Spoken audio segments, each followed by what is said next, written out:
What is up, math superstars? In this edition of Mr. Peterson Presents, we are talking about how to find the missing data point. So this question says if two data points are 3 and 5.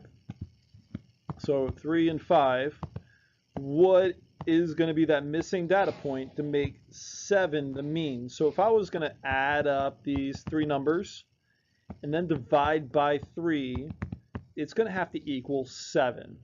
So here's a strategy that you can try to figure this out. So if you try a different strategy and you really like it, show it to me, see if it works all the time. But here's a strategy that I like. And so for step number 1 right down here, it says that we're going to draw a dotted line where the mean is located. And so I have a blank number line. So draw a blank number line if you don't have one. And then what I'm going to do is I'm going to put 7 in the middle. And I'm going to draw a dotted line. That's telling me that's where my mean is located. So we get step 1 down, check.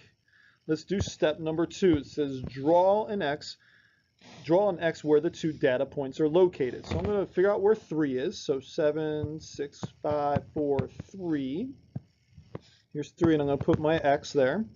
And let's figure out where 5 is located. So 7, 6, 5, and I'm going to put my X. So I did step 2. So if you did these first 2 steps, you are on the right track to figuring out what our missing data point is.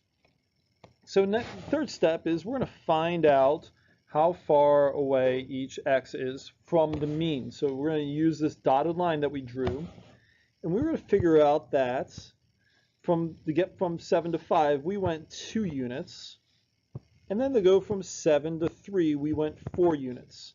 So you can see that our X's traveled a total of 6 units.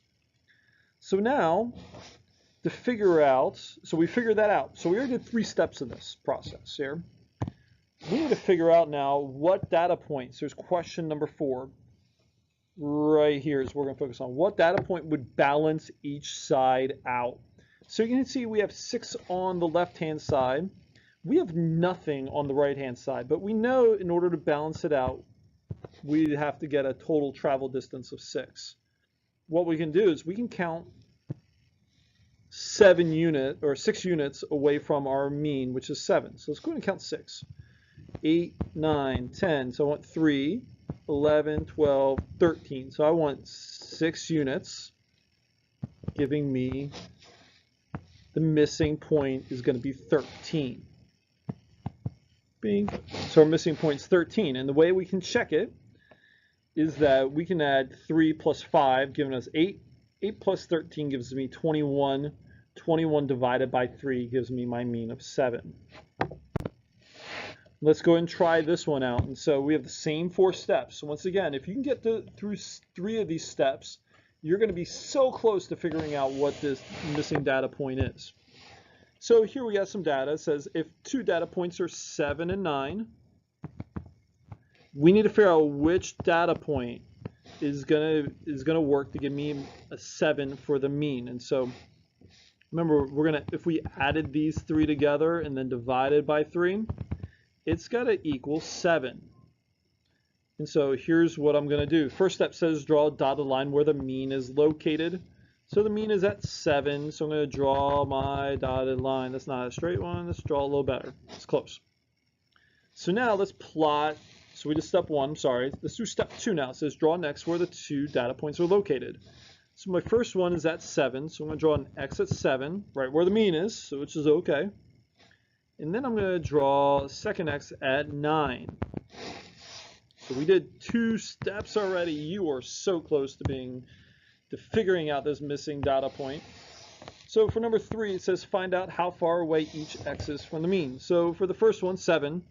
This is 0. We didn't do anything with it, just a 0. So 9 is going to be 2 units away. So put a check. We did 3 steps. So we have 2 units on this side. We have nothing on the left-hand side. So what data point would balance out each side? We know we have to go 2 units to the left to balance it out. So let's go 6 and 5. So our missing data point is going to be 5 here. So the way we can check this, if I did 7 plus 9 gives me 16, plus 5 gives me 21. 21 divided by 3 gives me 7. So I can see that that missing data point is going to give me 5. Let's try this last one. You are so close, on the right track. You're working this stuff out. You got this.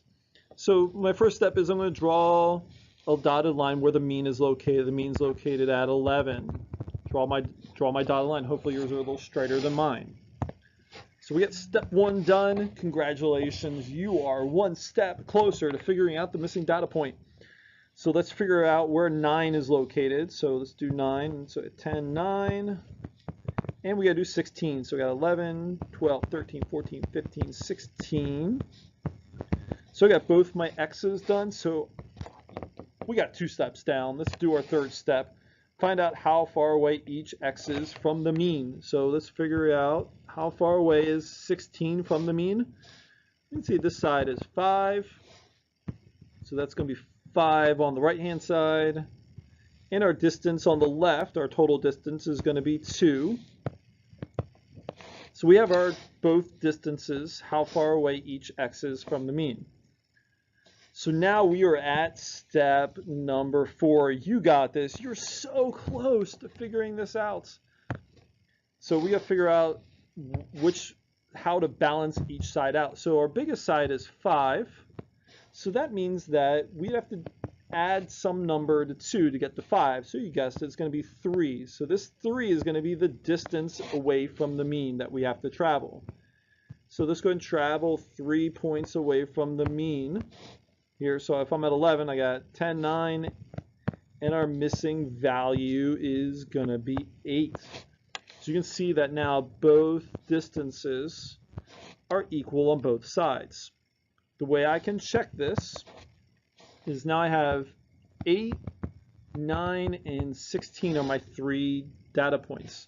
So I can see that 8 plus 9 is 17, plus 16 gives me 33 when I add all these together. And if I divide that by 3, it will give me the mean being 11. And so I found out that missing data point that was missing but now is found is 8.